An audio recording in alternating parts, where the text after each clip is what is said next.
নমস্কার। আমি গতকাল আমার হাজব্যান্ডের কলেজে ঘাটাল গভর্নমেন্ট পলিটেকনিক কলেজে গিয়েছিলাম ওনার সাথে।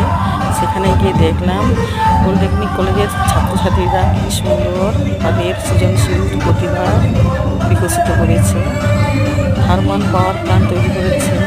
প্রতি বর্ষণে তাদের ইচ্ছাশক্তি একটু দমেনি, তারা তৈরি করেছে। খুব আনন্দ করছে এই বিশ্বকর্মা পুজোকে ঘিরে। চারিদিকে জল থই করছে, তার মধ্যেও তাদের ইচ্ছাশক্তি প্রখর এখানে দেখানো হয়েছে। পাওয়ার প্ল্যান্ট দেখুন, খুব সুন্দর।